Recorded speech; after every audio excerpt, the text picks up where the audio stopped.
Welcome back to another episode of Miles Annon Bodyweight Training. Today's episode is going to be on exercises and tips to help you along with your handstand progressions.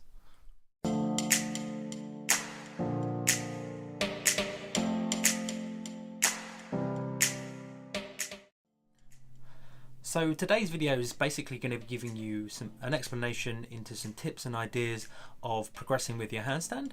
I'm actually in the process of designing a fully comprehensive handstand guide, so hopefully that will be out some point in the near future. So this is in no way a detailed explanation of what I'm going through, only in that the exercises that we go through will be detailed and there's some ideas about how to think about your handstand. So if you're new to starting out with a handstand, this is going to work out good for you.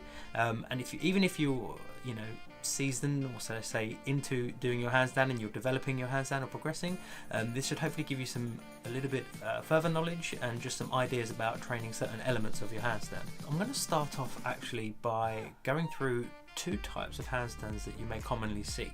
One is the arched back handstand and the other is the straight line handstand.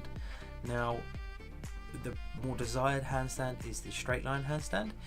It basically is a lot more efficient. You get longer hold times and it doesn't put as much stress on the joints and the lower back. That said, the arch back handstand is actually used by the female gymnasts when they go into sort of an overhead well, we're going to call it an overhead split because it will be over their head, but they go into a split. Now, to optimize that body position, they will actually arch back somewhat to get into that position. But if you do want to try and achieve that straight line handstand, these are your two variations. You'll see the arch back as so.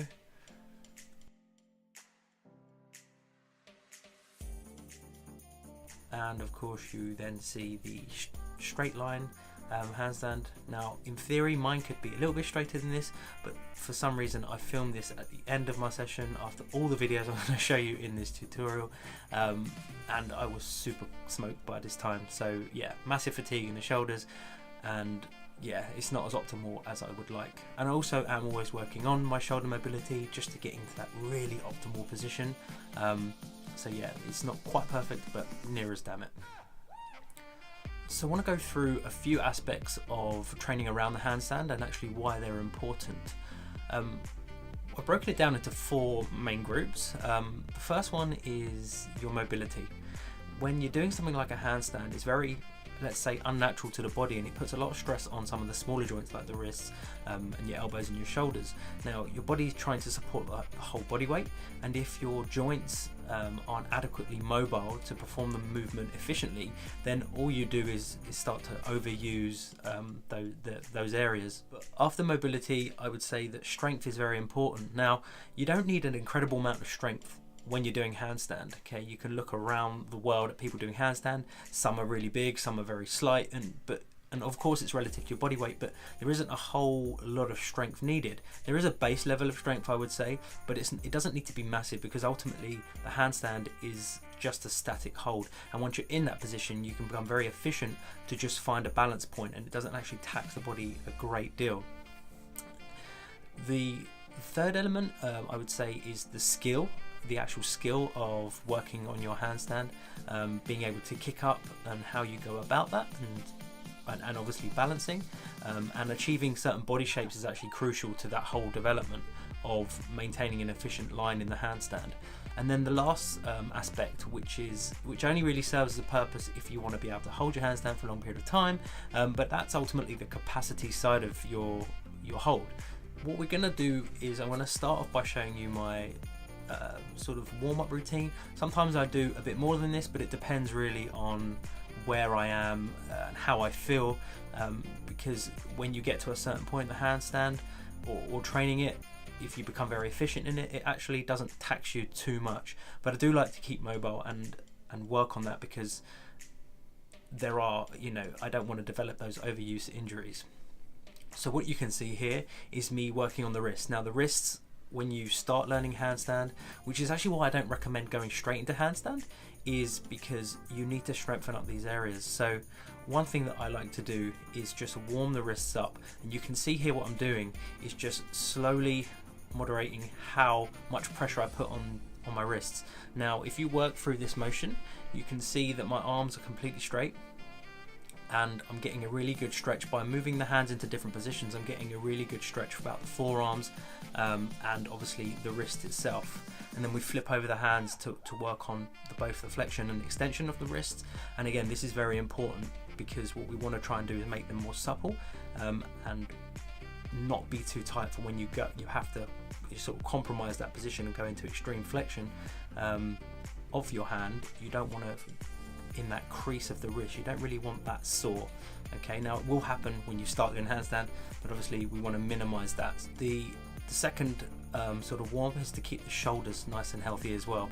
So you can see here I'm just going through certain ranges of motion. I'm trying to see ultimately where the tight spots are in my shoulders and going through my back. And what I like to do with stretching is that there's no real sort of guideline with stretching. If you know the muscle group that you want to work, explore the whole muscle group in a whole different load of ranges, and you'll find points that stick harder than others. So just work for that. But again, what I must stress is try to stay relaxed and also just ease yourself through these motions. You don't need to get the arm or the shoulder in extreme positions and really stretch those, because the body doesn't respond well to that kind of intensity where stretching is concerned. So just really work through the motions.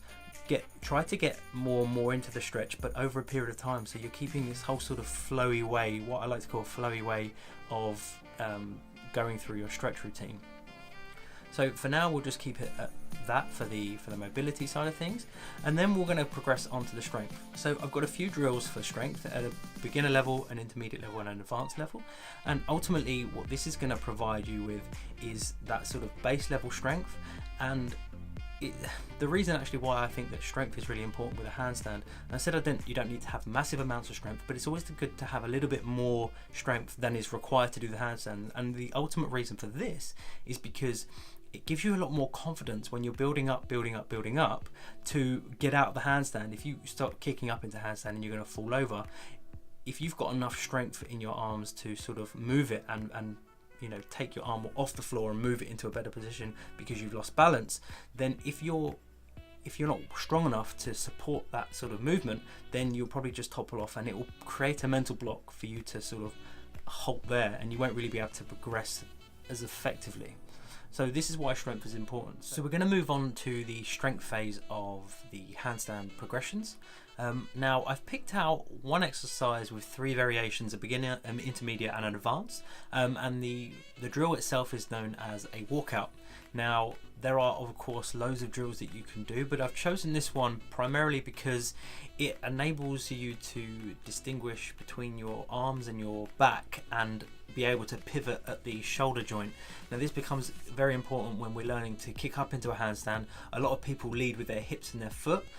What we want to really do is make the whole movement efficient and just pivot from the hips, sorry, not the hips, the shoulder joint itself, so we create a really smooth up kick into the handstand. So I have a few drills here.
So our biggest focus with those strength drills, as is all these drills, is I want to get you to focus on a few major key points. The first key point is keeping your arms completely locked and straight. Now this, again, if you're starting out, this might feel a bit alien to you, but when we go through those wrist warm-ups that I showed you earlier, you're going to try to, this is the point at where you're going to try and practice these things. But what we want to be able to do is lock out the elbow in this position. A lot of people will stick to this position with the elbow, but we really want to focus on that lockout. Now when you're upside down and you're you're resisting your body weight, it's quite hard to force that lockout, which is why these build-up progressions really sort of minimize the direct load on your arms, and you can practice on getting those arms completely locked. The other thing when you're moving through the positions and you're walking in and out is to really focus on trying to keep the body from rocking side to side. Okay, you want to keep the movements that your hands are making quite minimal, and obviously the stronger you get, the bigger the steps you'll be able to make. But what we want to focus on here is really squeezing the abdominals against the spine, and when you take one hand off is to obviously you're going to fall ordinarily, but what you're trying to do is resist that fall down. So by keeping the body nice and locked, when your hand comes off, it doesn't tip the body too much. Of course, you're going to get a little bit of sort of rock side to side, but we want to minimize that. Another important thing is to keep the legs incredibly locked out where possible, because again, I talk a lot about maintaining integrity throughout all your gymnastics or calisthenics movements. Keeping locked straight legs it becomes integral with the rest of the body, and everything starts to speak as one. The last element is the time in which you're doing it. I don't often talk about the time and the reps and the sets because that again becomes quite program specific on what you want to really achieve, but we can, because I'm giving you some advice on the exercise that you want to be doing. Now the fun bit about this is that this is a strength movement, so what you really might as well play about with is how many, because if you're starting out, you're not going to get that many. So really figure out what works for you, and you always want to try and increase that for any given variation or progression. You want to just try and increase your overall capacity. Okay, there will be capacity for the handstand specific, but ultimately you want to, the more effective you get at a movement, you in theory will be able to do more, and that where your strength is concerned, you either increase by moving to the next variation, the harder variation, or when you feel to a point where you can do, let's say 5 walkouts in and out comfortably, then move to the next sort of variation or the harder variation. So they're the few things that I wanted to cover to do with the strength. The next element that we're going to move on to is the skill. Now I've deliberately left out skill work for beginners because again, we want to make sure that our wrists are good, we're building that base level of strength before we start kicking up. As soon as you start kicking up too early, what you're going to primarily do is learn some bad habits. So if we're working through these sort of strength movements and we're trying to get the body in a really optimal position, when you become a little bit strong and you're moving up through the progressions of the strength work and stuff like that, then you'll be able to start kicking up into handstand and really start to focus on keeping the arms straight and getting the shoulders depressed and working on sort of the more fundamentals of how the optimal body shapes and what we want to achieve there. So I'm going to just play quickly the variations of the skill work, which is ultimately kicking up and trying to establish balance points. And this is what they look like.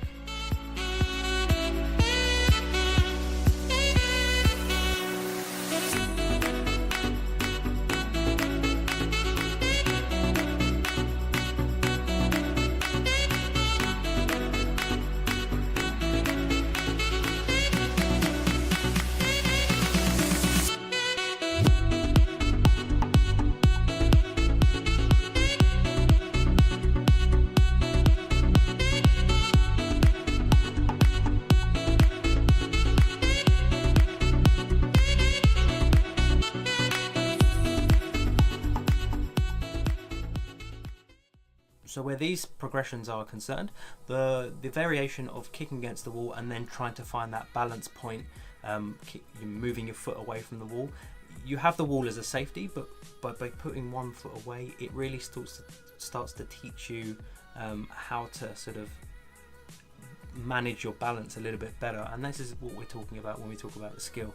And then the more advanced variation, when you can sort of hold your balance point a little bit, but you struggle kicking up or finding that point where you kick up. A really good drill is to alternate those scissor kicks, because what you start to do is you have to, when you kick against the leg that you don't normally kick with, the legs are going to fly everywhere. So what you need to start to understand is like, how do I control that? And really it comes down to bracing the body before you kick up, kicking up with a very straight leg, hinging at the shoulder joint as opposed to kicking up with the waist and leading with the foot. You really want to sort of make it really smooth. Now the wall is there again as a backup, so that if you touch it, then again all you'll do over time is you'll start to know how far not to go. The reason why it's important not to just kick really fiercely into the handstand is because it's hard to stop the force and the momentum. So by articulating your shoulder joint and pivoting from that point and kicking up with a really straight leg, and it's also important to actually point the toes from the get-go. You want that straight leg going into the handstand, because a lot of people go with flex legs and then they have to kick up to try and straighten up, and it just messes with your whole balance. If you can be really efficient at just kicking up with a straight leg, and again this does rely on a bit of mobility and flexibility, and by this sort of time, if you are working in an optimal way, you're going to be building your hamstring flexibility and the flexibility in all your joints, so that by the time you get to this stage with the variations in kick ups, you should hopefully be able to do it more effectively. So that's what I want to leave it with on the skill side of things. And the last thing actually we're going to look at is your overall capacity to hold a handstand. Now there are beginner variations for this, but again it's going to sort of tie into your strength, but it's just the time at which you can do it. And it's an isometric hold, so we're not working through ranges of motion, it's just an isometric hold. And these are as follows.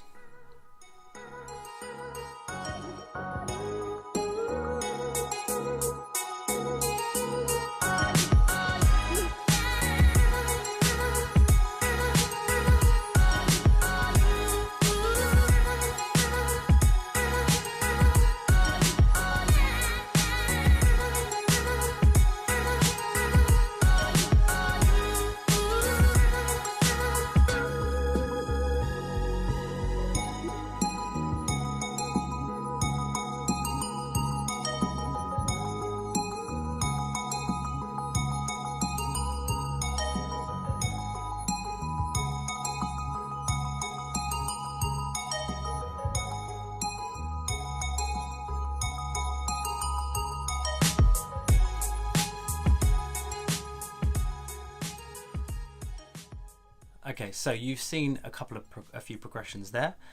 Let's start off with the beginner variation real quick.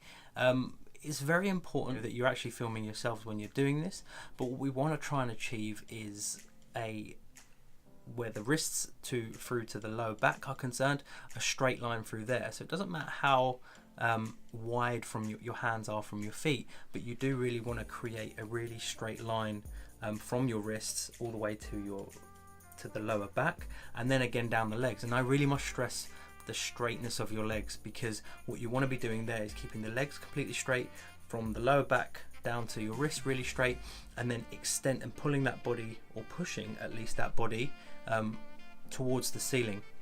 Once you do that, you're going to get really good body tension. You're going to start to tie things in. So it's really important, even at this beginner phase, even for me, if I've been working, it's quite hard to hold that position for a really long time, because you start to tax the whole body if you're doing it correctly. And then you saw the second progression, which is the intermediates, which is just a wall hold at 45 degrees. Now what you ideally want to be doing here is, again, we want to see as much of a straight line from the wrists all the way through the body here. I've done it in socks, which I think if you've built up an adequate amount of strength, you should be able to do, because you should really be loading up through the shoulders and sort of your abdominal area. But it is very hard to hold to grip with your socks. But what we don't want to be doing is just pushing and collapsing in the mid back, which some people do when they tend to have a lot more grip, and they'll be using the wall as a sort of force against their hand. It really is, the wall just plays the part of a rest, which is why it's ideal to be at 45 degrees. with shoes off, and then what you want to do is push into the wall from your wrist and your shoulders. Okay, we want to try and create that movement as opposed to letting everything collapse down on us. And then of course the last variation is against the wall, and for any of these that you've seen me demonstrate, you can see me cartwheeling into the facing wall handstand. Some people might not be very comfortable with getting into that position. That's fine. You can just put your hat, if you sort of follow the 45-degree wall angle, and then just walk towards the wall as far as you can go and try and maintain that optimal hold for as long as you can. But again, you shouldn't really be doing that until you can at least maintain a really good stable midline. But for anyone that wants to improve their capacity, that's just the best way to do it or go about it. So there you have my tips and exercises to improve your handstand progressions. I really hope you enjoyed it, and of course, as always, if you did like the video, please like it and subscribe, show me some love, and I'll be back soon with another video. Thanks very much for watching.